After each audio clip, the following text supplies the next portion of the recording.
Bismillahirrahmanirrahim. Start in the name of Allah Rahmanir Rahim. Assalamu alaikum, my dear viewers, friends and students. I am Johaya Mama Fridel from my channel. My dear viewers, in today's video, you will learn the uses of past perfect tense. In previous video, you learned the formation or structure of past perfect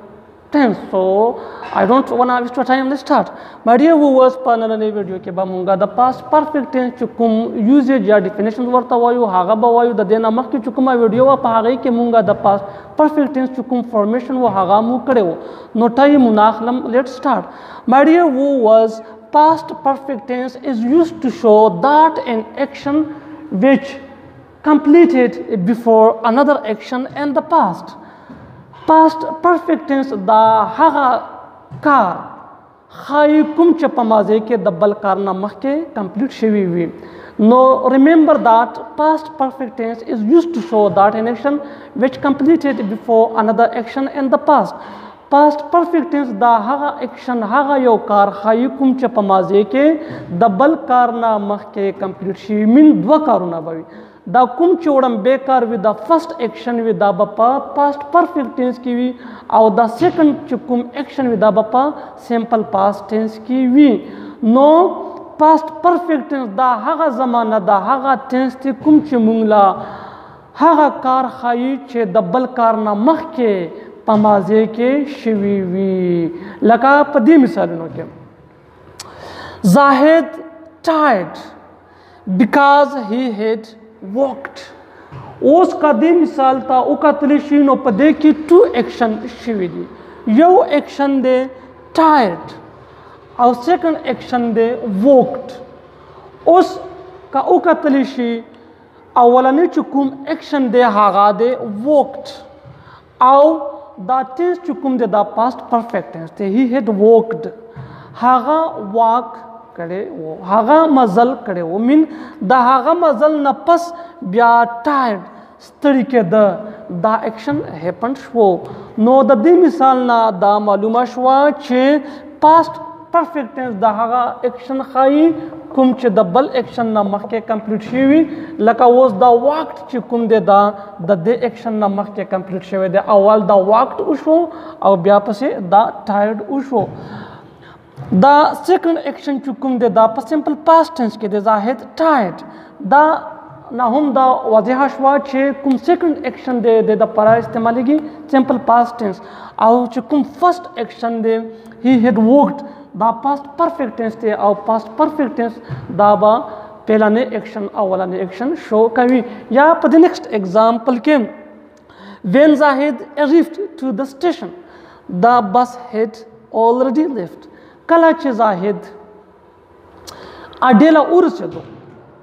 no bus taleo os dalta chukum da first action de da past perfect tense te au dalta ke chukum da bus wo da hawal tale au bya pasi chukum de da Zahid ra se dale de no pade misal ke hum idea was zamun sara two actions the first action de da Zahid the bus tag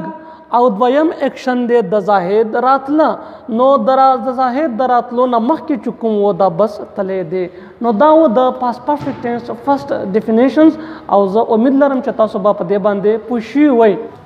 یوزیج نمبر فرست نه پس اوس راځو د پاست پرفیکټ ټینس یوزیج نمبر 2 لا د سیناریو نمبر فرست پشانه دا سیناریو نمبر 2 هم یو ډیر ایزی دی بس لوګون دی کانسپټ چې په کلیر شي. نو مای ډیر ووز دغه پوهېدلو دپاره راځي چې ډیفینیشنز او مثالونه وګورو. په سیناریو نمبر 2 کې past perfect tense is used to show that an action which happened before a specific time in the past. Pa de scenario ke past perfect tense haga kar haga action khai kum che pamaze ke د یو مخصوص وخت نه د معلوم وخت نه مخکې کمپلیټ شوي وي لکه په دې مثالونو کې he had established this institute before 2010 اوس دلته چې کوم دا اکشن دی established دا کمپلیټ شوی دی د 2010 نه وړاندې مین دا کار په ماضي کې په پاسټ کې د دې نه مخکې شوی دی یا لکه په دې بل مثال کې he had completed English course by 2015 اوس که دې مثال لا وکتلی شي نو دلته هم چې کوم دا کمپلیشن دی دا شوی دی د 2015 نه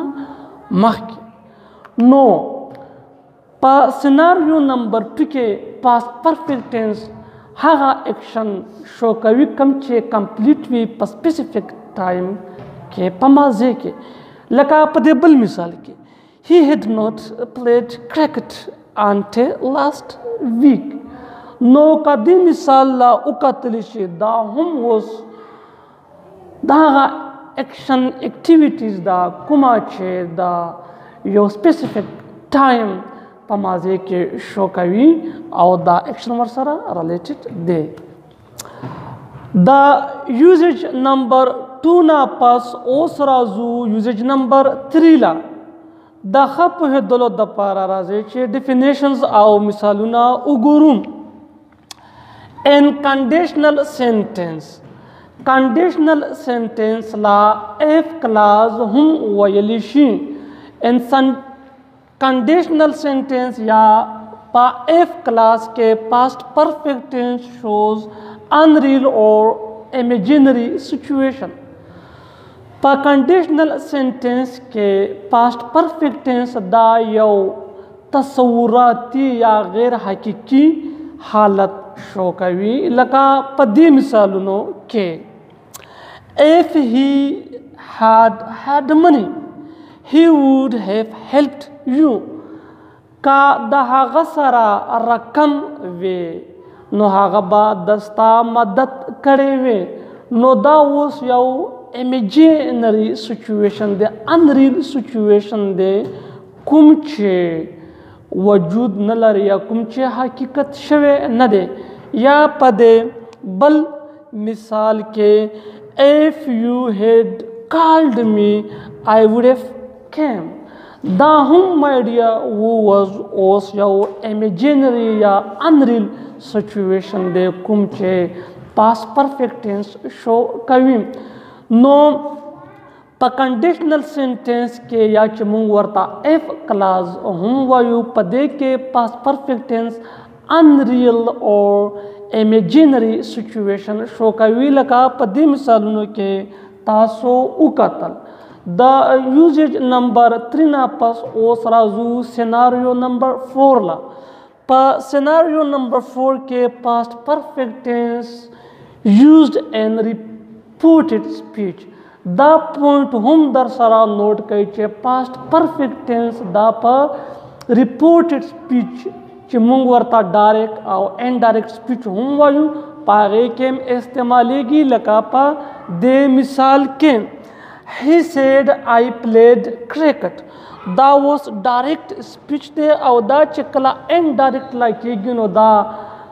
سمپل پاست ټینس چې کوم دی دا به پاست پرفیکټ لا